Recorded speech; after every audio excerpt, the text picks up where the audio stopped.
This video is brought to you by my two books, Practical Music Theory for the Rock Guitarist and The Blues Guitar Bible. Want to learn about modes, harmony, scales, chord substitution and keys?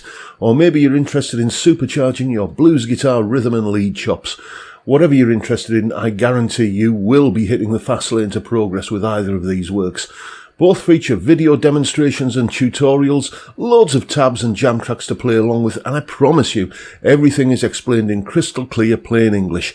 Check out the links in the description for more details. Hello chaps, welcome once again to John Robson Guitar Tuition. As always, I do hope you're well. Bit of a guitar comparison shootout, kind of head-to-head, whatever you want to call it today. We're looking at two roughly similarly priced Strat style guitars in the shape of these two here. In the red corner we have a Squier Classic Vibe 50s Stratocaster, and in the blue corner we have a vintage reissued series V6 guitar. They both cost roughly the same amount of money, 300 quid plus change. The Squier is, and the prices I've got here, just that little bit more expensive. Let's just take a look at some prices. These are just screen grabs from a couple of websites. You can see that the vintage there, that one's in black. That's Boulevard black apparently, that colour.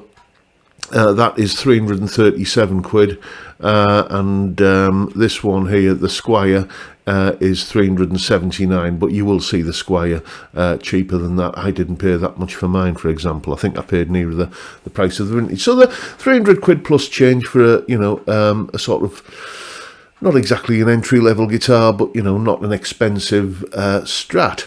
And I just thought it'd be fun to do a little bit of a comparison between the two, see which one wins.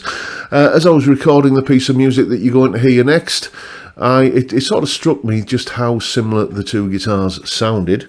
Why wouldn't they? They're both basically following the same recipe.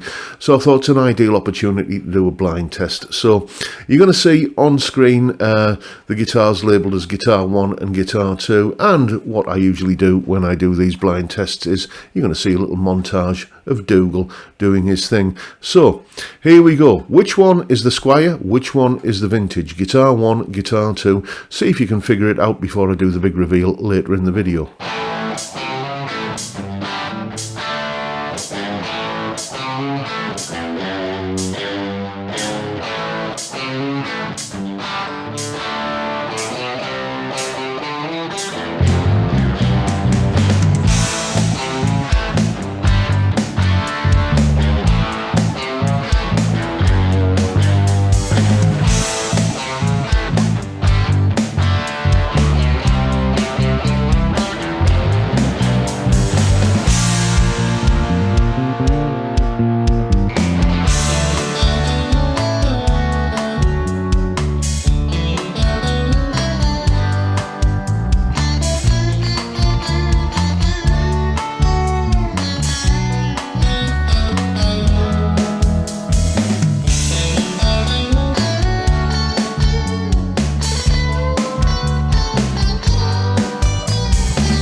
And as always, you'll find a full tab for that piece of music in both Guitar Pro and PDF formats, along with a clip of me playing it that you're going to see shortly, a jam track to play along with for yourself. All that sort of good stuff is up on my Patreon page.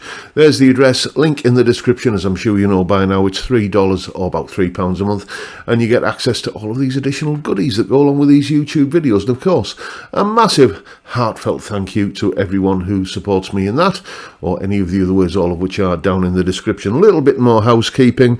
Crunchy power chord tones, Blue Guitar Amp 1, Mercury Edition on the Vintage channel. Clean tones, Blue Guitar Amp 1, Mercury Edition on the Vintage channel, just with the guitar's volume rolled off a little bit.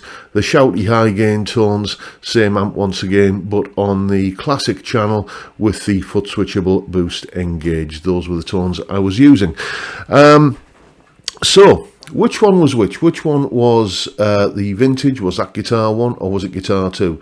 Which one was the Squier? Was that Guitar 2 or was that Guitar 1? Well, we'll find out in just a little moment. But one thing I will say is that the trem on both guitars, that could be the deal breaker for many people. If we take a look at inside the back cavity there, it's not a deal breaker for me, but I know some people do kind of consider this important. You'll see that the Vintage has a full-size trem block. I don't know if it's steel, because I didn't have a magnet handy to test it, but, you know, the theory goes that, you know, the more mass on the trem block, the better the amplified tone of the guitar. Do you believe that? Tick one box only, yes or no. I will remain neutral for the purposes of this video, but you can see that the Squier there has the skinny kind of you know, pot metal, whatever it is, trem block. Probably it's not pot metal, it's probably zinc or something like that, isn't it? And it is generally considered an upgrade to have that full size trem block. The other thing I will talk about is the actual trem action on the guitar. We're going to take a little bit of a look in a moment at how the Tremolo systems, which I didn't use in that piece of music, how they measure up. I had to do some fettling on the Squier when I first got it because it was unusable out of the box.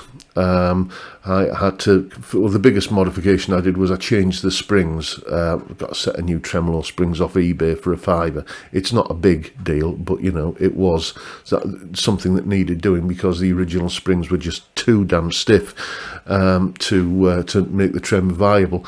It's got a screw-in arm, which means that you know, it rattles around unless you put like a spring down the hole to take up the slack in the threads, or you do what I did, which is just wrap some plumber's tape around the threads, and that kind of makes it usable. And I also had to change the string tree, so some, you know, some modifications we need. Oh, and I had to put some nut sauce in the nut slots to lubricate that, you know, and make it, give it some sort of semblance of tuning stability. So there was work to be done on the Squier. I've done none of that on the Vintage. Just basically push the tremolo arm in. It's got a push fit with a little grub screw where you can tighten it up to your desired level of floppiness, and it was just good to go. So here are the fettled up Squier trem versus the straight out of the box Vintage trem. Let's see how they do.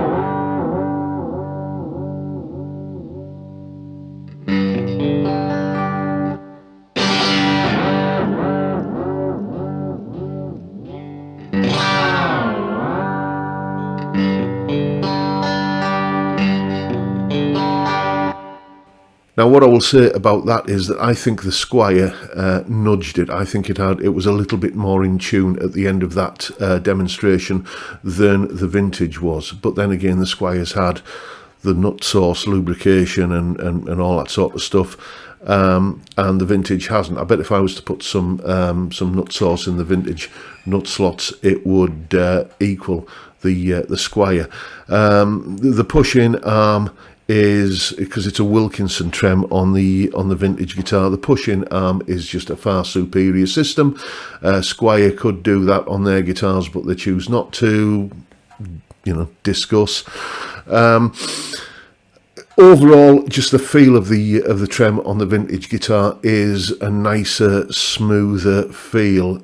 Even with the fettling that I've done on the Squier, it does feel a little bit. Do you know what I mean when I say lumpy as you're moving the arm? It works fine, comes back in tune. You can do all your Hank Marvin wobbles and everything on it. No problems there. But I prefer the feel of the trem on the vintage. Let's get back to the topic of which guitar was which. Are you having a wager on this? Some people have informed me that they do kind of, bet on like who's going to kind of go and wash the dishes or take the rubbish out based on these, if they're watching it with their nearest and dearest. So place your bets now. Guitar 1, Guitar 2, which was the vintage, which was the Squier, and now we'll have a look and see exactly which one was which.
So there you have it, folks. Did you get it right? Was the Squier the one that you thought it was? Was the vintage the one that you thought it was?